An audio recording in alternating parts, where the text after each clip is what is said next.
Welcome back नाज़रीन। Programme के इस हिस्से में हम जिक्र करेंगे कुछ सहाफ़त का और कुछ अदालतों का। सबसे पहले तो जो अहम ख़बर, जुमे के दिन ही एक और सीनियर सहाफ़ी जो हैं इस्लामाबाद में स्पेशली अदालत की रिपोर्टिंग के हवाले से जानी पहचानी शख्सियत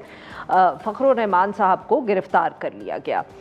उनको भी पीका के तहत ही उठाया गया और उनके ऊपर ये इल्ज़ाम था कि उन्होंने सोशल मीडिया पर झूठी और गुमराह कुन मालूमात जो है वो फैलाई। आज उनकी बेल भी हो गई है, मगर हमने देखा कि जब उनको अदालत में पेश किया गया तो एक सहाफ़ी के हाथों में हथकड़ी लगी हुई थी। इल्ज़ाम जो पीका का था वो तो अब नया नहीं रहा, क्योंकि काफ़ी सारे सहाफ़ियों पर ये इल्ज़ामात भी लग चुके हैं। शायद अब हथकड़ी भी हमारे लिए नई नहीं है, but it was still worrying. दूसरी तरफ हम बात करेंगे जो बहुत शहर में हम कह सकते हैं कि ये बात फैली हुई है कि इस्लामाबाद हाई कोर्ट के कुछ जजेस जो हैं उनको ट्रांसफ़र कर दिया जाएगा, बल्कि ख़बरों ने तो यहाँ तक बता दिया है कि उनको किन शहरों में या किन सूबों में भेजा जाएगा। Chief justice of Pakistan Yahya साहब ने इस हवाले से एक ख़त भी लिखा जिसमें उन्होंने इस अपने ख़दशात का इजहार किया कि ऐसा नहीं करना चाहिए, पर शायद जो उनके ख़दशात थे उनकी टाइमिंग पे कुछ लोगों को एतराज़ था। इन सब इश्यूज़ पे बात करने के लिए आज हमारे साथ मौजूद है बशीर साहब, बहुत सीनियर सहाफ़ी हैं, कोर्ट के मामलात पे बहुत गहरी नज़र रखते हैं। Welcome to the show Saqib साहब। जी साकिब साहब, सबसे पहले तो अगर हम फ़खरुर रहमान साहब का जिक्र कर लें, क्या वाक़या बना, उनको गिरफ़्तार किया गया, फिर बेल भी हो गई, व्हाट एग्जैक्टली हैपेंड? फ्राइडे को कहाँ से उनको गिरफ़्तार किया गया? उनके घर से जो है वो गिरफ़्तार किया गया था। फ़खरुर रहमान साहब के ख़िलाफ़ केस ये था कि उन्होंने कोई उलमा वगैरह मिले थे तो आर्मी चीफ से, तो उन्होंने कोई उस बयान को एज़ इट इज़, उसका टेक्स्ट भी वही था जो बोल रहे थे, वो मुतनाज़ा था या जो भी उसको आप कह सकते हैं, लेकिन इन्होंने अपनी तरफ से कोई तज्ज़िया नहीं किया था। इस पोस्ट की बुनियाद पर उनके ख़िलाफ़ पीका लगा और उनको जो है गिरफ़्तार कर लिया गया। और उसमें एक दिलचस्प पहलू ये भी है कि उनको अब हो सकता है किसने पॉइंट आउट किया, लेकिन पॉइंट आउट किया गया तो उनके बकौल उन्होंने वो ट्वीट डिलीट भी कर दी थी। अच्छा, जब पॉइंट आउट किया गया कि ये नहीं करनी, मुनासिब नहीं है, तो मगर गिरफ्तार वो बाद में हुए। जी, बाद में हुए। उसके बावजूद जो है उनके खिलाफ एफआईआर भी आ गई और एफआईआर के बाद उनकी गिरफ्तारी भी हो गई और वो फैमिली के सामने, बल्कि वो जो मेरे ख्याल तर्कश जो टीवी है उसमें वो लाइव जा रहे थे, जिस तरह वो मुख्तलिफ विंडोज़ में उन्होंने रखे होते हैं ना मुख्तलिफ जगहों से रिपोर्टर्स, तो उनके साथ वो काम करते हैं, तो वो उस विंडो में खड़े होने के लिए तैयार हो रहे थे। अगले 5 मिनट में उन्होंने जाना था लाइव, वो ईरान अमेरिका मुज़ाकरात पे बात होनी थी, तो उसके बाद ये पहुँचे और गिरफ़्तार करके ले गए और उन्होंने रखा गया है उनको। उन पर जो एलिगेशन है ये मेरे ख़्याल में बहुत तशवीशनाक सूरत हाल है कि एलिगेशन किस लेवल का है, कि उसमें सिंपल सा सवाल ये आता है कि वो ऑब्जेक्शनेबल मटेरियल फ़र्ज़ करें कि था, तो क्या उस ऑब्जेक्शनेबल मटेरियल जहाँ से जो बोला है उसके ख़िलाफ़ कोई एफआईआर हुई, उसकी गिरफ्तारी जिसने पहली मरतबा किया जिसने मतलब बोला उसके खिलाफ कोई कार्रवाई हुई? मतलब नहीं, मैं वैसे कह रही हूँ कि जिसने वो पहली ट्वीट की उसके खिलाफ कोई कार्रवाई हुई रीट्वीट करने पे, और रीट्वीट भी पता नहीं कितने लोगों ने किया। और उसमें जो जब से ये पेका में तरमीम हुई हैं ये चैलेंज भी हैं इस्लामाबाद हाई कोर्ट्स में, 3-4 हाई कोर्ट्स में ये चैलेंज है, लेकिन 2 साल हो गए हैं हाई कोर्ट्स में वो पड़े हुए हैं। हाई कोर्ट्स ने ना तो कोई ऐसा स्टे ऑर्डर दिया है कि इस पे जो है वो आप कार्रवाई रोकें, और उनको डिसाइड भी नहीं कर रहे। और उसके बाद सिचुएशन आपने देख ली कि एक ट्वीट हुई है और वो डिलीट भी हो गई, और उसमें इसके बावजूद जो है उनको गिरफ़्तार कर हथकड़ी लगा के और उसको पेश किया गया। बहरहाल उनका 2-2.5-3-4 दिन जो है उनको जेल में रहना पड़ा है। उसके बाद अब उनकी रिहाई हो चुकी है, जेल से जब रिहाई हो चुकी है, रिहा होके वो घर भी पहुंच चुके हैं। लेकिन उनकी 61 साल उम्र है, एज है, और उनको कोई बीमारियाँ भी बता रहे थे कि उनका हार्ट का भी इशू माजी में हो चुका है।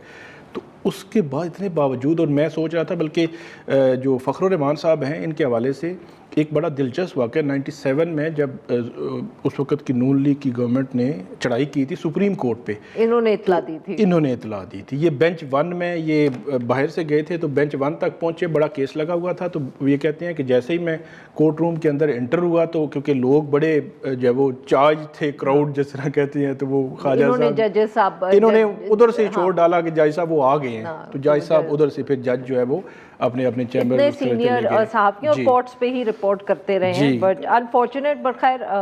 کیونکہ یہ نہ پہلا واقعہ ہے اور نہ آخری ہے، اس لیے you will be back here again اور ہم پھر بات کریں ہوں گے۔ سر ایک اور بھی بڑی دلچسپ بات ہے کہ آج کل بہت سے اسلام آباد ہائی کورٹ کے ججز، خیر یہ بات تو اسلام آباد میں بہت عرصے سے سن رہے تھے کہ ان کو اسلام آباد سے کہیں اور بھیجا جائے گا، بٹ اب تو خیر ان کے شہر بھی بتا دیے گئے ہیں، مگر زیادہ دلچسپ بات میرے لیے یہ ہے کہ چیف جسٹس آف پاکستان نے اعتراض کیا ہے، انہوں نے خط لکھا، یہ بہت غلط بات ہے، ان کو ٹرانسفر اس طرح نہیں کرنا چاہیے، عدلیہ کے لیے یہ بہت برا ہوگا۔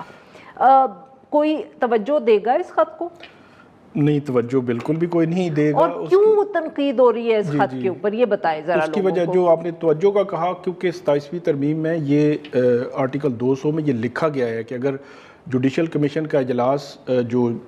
ہیڈ کر رہے ہیں وہ اگر نہیں بلاتے تو پھر 5 ممبران جو ہے وہ دستخط کے ساتھ سیکرٹری جو ہے کمیشن کے اس کو ایک ریکوزیشن دیتے ہیں تو وہ اجلاس بلا لیا جائے گا۔ اس کا مطلب یہ ہے کہ ان کا اختیار ختم ہے اس معاملے میں، صحیح کہ وہ مطلب کہ not just to make the decision but even to call, اگر وہ نہ بھی بلائیں اجلاس تو بھی وہ بلایا جا سکتا ہے، اور اجلاس بلا لیا گیا۔ پہلی بات تو یہ ہے کہ ان کے وہیں پہ ریجیکٹ کر دیا گیا ان کے اس خط کو چیف جسٹس آف پاکستان اور چیف جسٹس آف پاکستان نے جو اس میں پوائنٹ ریز کیے ہیں جو انڈیپینڈنس آف جوڈیشری کے حوالے سے، ججز کی ٹرانسفر کے حوالے سے، وہ نو ڈاؤٹ وہ بالکل میرٹ پہ انہوں نے بات کی ہے، لیکن وہ یہ بات کرتے ہوئے انہوں نے دیر کر دی ہے، بہت دیر کر دی ہے۔ کیسے کر دی سر؟ ابھی ججز کی ٹرانسفر نہیں ہوئی ہے، ٹرانسفر نہیں ہوئی، لیکن اس کے خط کے باوجود اجلاس تو بلا لیا گیا۔ دیر میں اس لیے کہہ رہا ہوں کہ چیف جسٹس یحییٰ افریدی صاحب جب 2024 میں چیف جسٹس بنے، یہ 26ویں ترمیم ہوئی 21 اکتوبر کو، 26 کو یہ چیف جسٹس بن گئے، 31 اکتوبر کو جسٹس منصور علی شاہ اور جسٹس منیب انہوں نے پریکٹس اینڈ پروسیجر کمیٹی میں میجورٹی ڈیسیژن دیا کہ 26ویں ترمیم کیونکہ انڈیپینڈنس آف جوڈیشری کمپرومائز ہو رہی ہے، اس میں ہمیں لگ رہا ہے تو آپ دیکھ لیں 4 نومبر کو فل کورٹ بٹھائیں اور وہ دیکھیں، تو انہوں نے انکار کر دیا، مطلب وہ فل کورٹ نہیں بٹھائی گئی، وہ پریکٹس اینڈ پروسیجر کا فیصلہ جو ہے امپلیمنٹ نہیں ہوا۔ پہلی میں سمجھتا ہوں کہ وہ جو کمپرومائز تھا اس نے عدلیہ کو نقصان پہنچایا، اور آج نہج یہاں تک پہنچ چکی ہے۔ پھر 26ویں کے بعد 27ویں ترمیم بھی آئی۔ پھر جب یہ کیس تھا، جب جسٹس سرفراز ڈھوگر صاحب اور باقی ججز ٹرانسفر ہو کے آئے، اس وقت لاہور سے ان کو ٹرانسفر کیا گیا اور پھر سینئر موسٹ جج بھی بنایا گیا، کیونکہ یہاں پہ موجود جو ججز تھے ہمارے ذرائع بتاتے ہیں کہ ان کو یہ لگ رہا تھا کہ وہ اس طرح لایا جا رہا ہے کہ وہ ان سے سینئر ہوں گے، وہ چیف جسٹس بنا دیا جائے گا، یہ ساری کہانی پہلے پتہ لگ رہی تھی۔ تو یہ کوئی تقریب تھی، اس تقریب میں بھی میری اطلاع کے مطابق جو چیف جسٹس ہیں ان سے اور ایک اور عدلیہ میں موجود شخصیت، ان سے انہوں نے پوچھا تھا کہ یہ سارا کچھ ہو رہا ہے ٹرانسفر کے حوالے سے ہم پوچھ رہے ہیں، تو اس تقریب میں انہوں نے، کیونکہ ان کی ویسے پرائیویٹ گیدرنگ تھی، تو انہوں نے انکار کیا، انہوں نے کہا نہیں یہ ہو ہی نہیں سکتا کہ اس طرح لے کر آئے۔ لیکن پھر یہ جنوری 2025 کی بات ہے،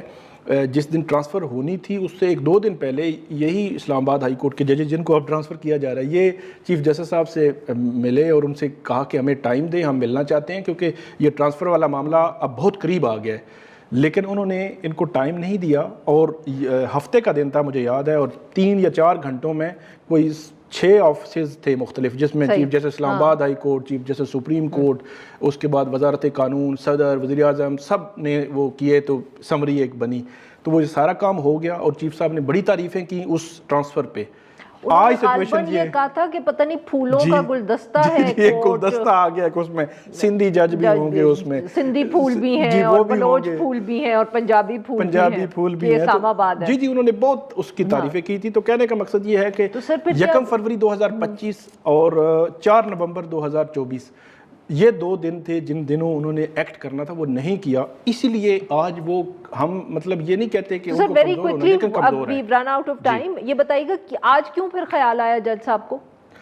आपके ख्याल में? अब ये वो खुद ही बता सकते हैं, क्योंकि एक लेवल होता है ना, एक मतलब एक जगह पे आके आप बिल्कुल एग्जॉस्ट हो जाते हैं कि यार ये क्या हो रहा है, मतलब ये तो वो बात हुई कि सदर ट्रंप कहें कि हमला बड़ा गलत मैंने कर दिया। गलत, यही बात है। मगर अब तो बड़ी देर हो चुकी है। जजेस के हवाले से ये है कि मोहसिन अख्तर कियानी साहब और बाबर सत्तार साहब इनको पेशावर और लाहौर हाई कोर्ट भेजने के हवाले से इतलात आ रही हैं, और बाकी तो जैसे समन जो है क्योंकि सिंध से हैं उनको मसला नहीं है, अरबाब साहब बलोचिस्तान से हैं, उनको ये दो जजेस जो है वो मेजर हैं। और ये ख़त लिखने वाले जजेस में थे, बल्कि सिर्फ आखिरी इसमें ऐड कर दूं, ये जब ख़त लिखा गया था इन्होंने, बल्कि जस्टिस मोहसिन अख्तर कियानी साहब की फैमिली के मेंबर जो है लापता हुए थे, तो उसके सिलसिले में वो गए थे उस वक़्त के चीफ जस्टिस बंदियाल साहब से मिलने। वहाँ जब गए तो उन्होंने कहा कि मेरी करीबी भी एक जो है वो आजकल लापता है,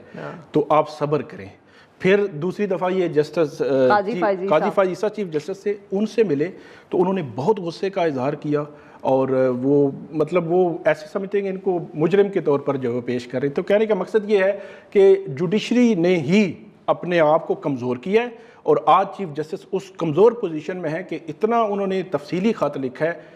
उसका कोई आउटकम नहीं है। बहुत बहुत शुक्रिया साकिब साहब, आपने हमारा वक्त निकाला। नाजरीन आज के लिए बस इतना ही। We'll be back tomorrow at the same time.